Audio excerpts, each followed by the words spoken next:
Welcome back. If you've just joined us, you're watching the news at 10, broadcasting on Channels Television live from Lagos. A quick reminder of our top stories now. Rowdy session in the House of Representatives as members fight over nomination of principal officers. Senate President names principal officers in defiance of the position of the ruling All Progressives Congress. And our big story tonight examines the ongoing financial crisis facing some states in the country. And South Africa to review its membership of the International Criminal Court, the ICC, following the row over Sudanese President Omar al-Bashir's failed arrest.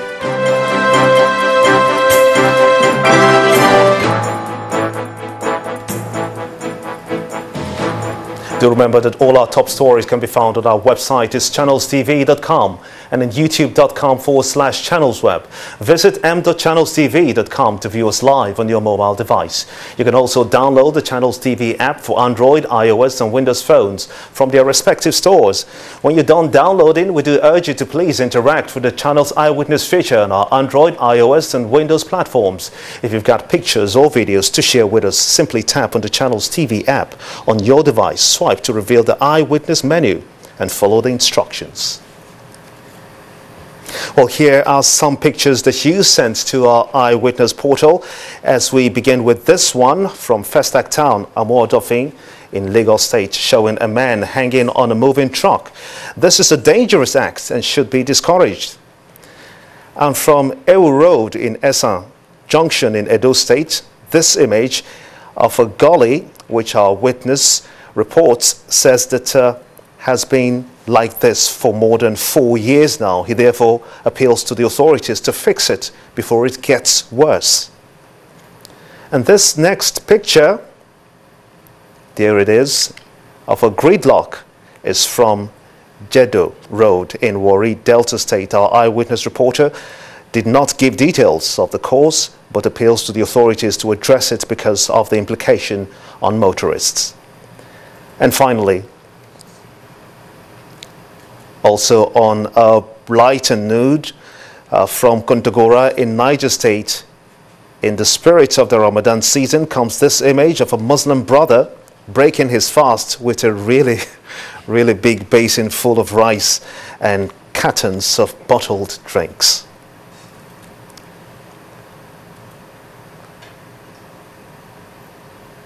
I want to thank you so much indeed for sending those pictures in. Keep them coming. Now we're going to take you back to our discussion concerning the row in the National Assembly, and we're being joined on the news at 10 by Mr. Clement Nwankwo. He's the convener, Nigeria Civil Society Situation Room in Abuja. I want to thank you so much indeed for joining us at this time. In your view, the rules are indeed clear in how to go about selecting the major leaders of the House of Assembly. Now, would you say that this has been followed, judging from the recent events that we're seeing at the National Assembly? It depends on who is reading the rules. I'm not quite sure the rules are very clear. Order 7, if you look at the House rules, which is also similar to the rules in Order 6 of the Senate.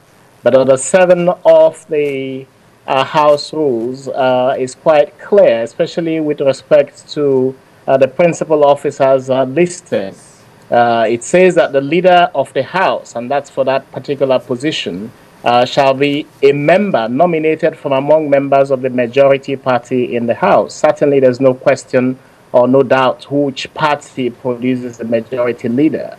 The question is who actually does the nomination. There's no doubt and there's no confusion amongst the contending parties in this case that the leader shall come from the majority party, and we certainly know who the majority party is in the National Assembly, but it doesn't say who is the person to make that nomination.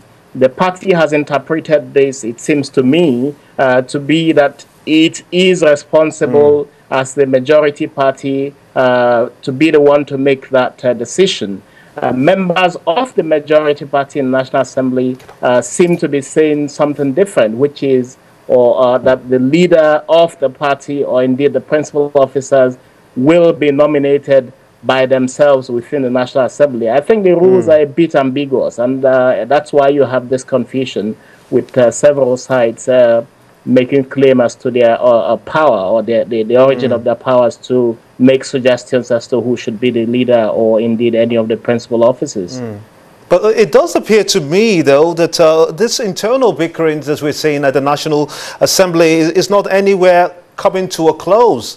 How long do we expect this to continue? Well, we hope it doesn't protract. And I think for a lot of us Nigerians who are not politicians, who are not part of any of the parties, and who are objectively looking at this, we're quite worried about it. We would like to see this resolved as quickly as possible. Certainly, I think all of this traces to the breakdown within the party systems in Nigeria, and it's not just the current ruling party. If we look back to 2011, we did have a similar situation. The country needs to build its democracy. The parties themselves need to become key pillars of the standing of democracy in this country. They can do this very effectively, of course, by opening up their processes, by encouraging internal democracy within themselves. But certainly for Nigerians who are seeing this play out, it's a little bit of a disappointment, or indeed perhaps even a huge disappointment. Nigerians had been worried about the last administration. They had gone to vote, elections have happened, and Nigerians really were hoping, and we were promised that an incoming government would hit the ground running. We want to see that happening. The crisis, the challenge of development in this country is enormous. The challenges of poverty, unemployment, and the huge issues that concerns Nigerians are enormous. And for majority of Nigerians, this is hugely embarrassing to see that the crisis, the problems of the country is not what is in the front burner at this time, but really a struggle for positions. What, in your view, though, will be the impacts, or call it the implication of this kind of crisis on the legislative process? Well, I think that you really need a cohesive National Assembly, and we make the point that the legislature is perhaps the strongest bastion or bulwark for democracy to survive in any country.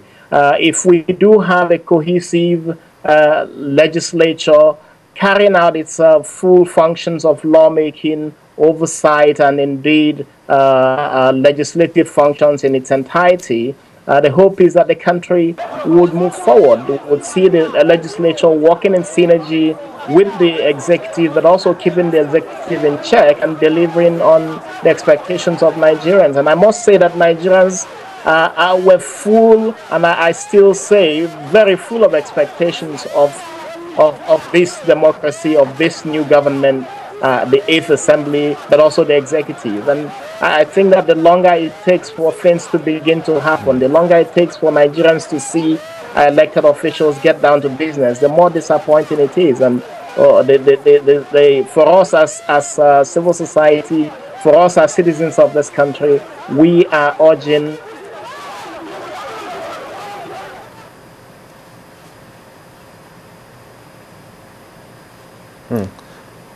I want to thank you so much indeed, Mr. Clement Nwankwo. He is, of course, the convener Nigeria Civil Society Situation, speaking to us on the news at 10. Meanwhile, the Senate has inaugurated 2 ad hoc committees to address the National Assembly budget and draft a legislative agenda for the 8th Senate. The Committee on National Assembly Budget is mandated to look at the best strategy to align with the current administration's efforts to ensure the reduction in the cost of governance. The terms of reference of the Committee on the National Assembly Budget include to determine whether the National Assembly's budget should be made public, to liaise with the Secretary Finance and Accounts to determine the salary and allowances of members considering the standard running costs, and to determine if the mode of disbursement of the office running cost is appropriate. Members of the proposed committees are Senator Ali Ndume, Senator Ahmed Sani Rima, Senator Shaba Lafiaji, Senator Sonny Oji Boji, Senator James Manager, Senator Gbenga Shafa, Senator Shehu Sani, Senator Dino Malaya, and Senator Ben Murray Bruce. There will be an ad hoc committee on the legislative agenda. The members as follows: Senator Babaji Omowarare, Senator Duro Fashe, Senator Taya Lashadura, Senator Sunday Wuji, Senator Uche Okwunife, Senator Hope Uzodimma, Senator Ben Morris Bruce, Senator George Sekibo, Senator John Eno, Senator Mohammed Hassan, Senator Ali Emin Dume, Senator Binta Masi Garba, Senator Kabir Gaya, Senator Shehu Sani, Senator Nala, Senator Mohammed Ware, Senator David Umoru, and Senator Joshua Darie. The White House has announced the U.S. President Barack Obama will be hosting Nigeria's President Muhammadu Buhari on Monday, July the 20th. According to a statement released on the visit, both leaders will be catching up on America's long-standing friendship with Nigeria and the strengthening and expanding of ties with the new Nigerian government. While the White House says that President Obama is eager to discuss other issues with President Buhari, such as cooperation to advance a holistic regional approach to fighting the Boko Haram insurgency and the efforts by the government to advance economic and political reforms that will help unlock Nigeria's full potential as a regional and global leader. President Muhammadu Buhari is expected to take the trip, accompanied by senior advisors who will hold consultations with their counterparts in the United States. The federal government has constituted an investigation panel into allegations leveled against the Nigerian military by Amnesty International. A statement issued by the Permanent Secretary, Ministry of Foreign Affairs, Ambassador Bulus Lolo, describes the allegations leveled against the military as serious. Ambassador Lolo says that due to the magnitude of the allegations, the President Buhari-led government is looking into the report with a view to establishing the facts of the matter. The Permanent Secretary adds that the military, conscious of its constitutional mandate, has undertaken an ongoing investigation into the allegations of wrongdoings by its personnel. Ambassador Lolo says that the state of emergency imposed on the three states worst hit by Boko Haram's insurgency, namely Adamawa, Borno and Yobe, empowers the military to arrest, interrogate and detain any civilian actively involved in terrorist activities.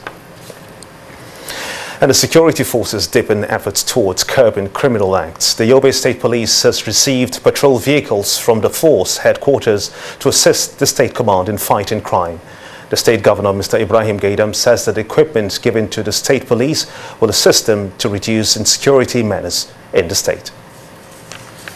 It is one of the northern states that has suffered several attacks from Boko Haram sect members. On Tuesday, June the 23rd, several people were injured by another attack carried out by a female suicide bomber. It appears government is not relenting in the efforts to dig out the perpetrators. These are patrol vehicles and armored tanks for intensified highway patrol, following the directive for the removal of non-essential checkpoints across the country. The state governor, Ibrahim Gaidam, says this equipment will go a long way towards assisting the military officers to tackle the insecurity challenges in the state. All the divisions has their command, their bikers, patrol bikers. So we expect much from them now. And as government, I can assure you, we can do our best to ensure that we do more. Whenever there are needs for doing that, we try our best within our meager resources to make sure that we live up to our expectation as government. Mixed reactions from residents about the directive given by the federal government. It's a welcome development because if you look at it critically, some of the military checkpoints are using it now to exhort the people. Some are using it to exhort the people while some are actually doing their work. I don't think it's a very good idea for now because it's another privilege and another opportunity for them to come in. I can easily say that the federal government is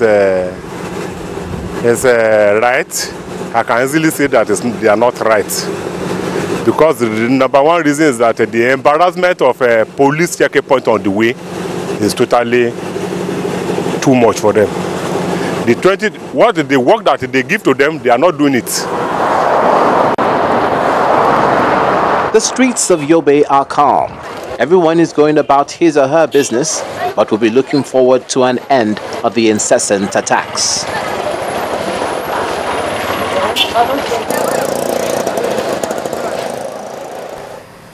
Still ahead on the news at 10. Nigeria Business Confidence Index rises despite inflationary pressures and volatile crude oil markets. That's on Business News. Join us again.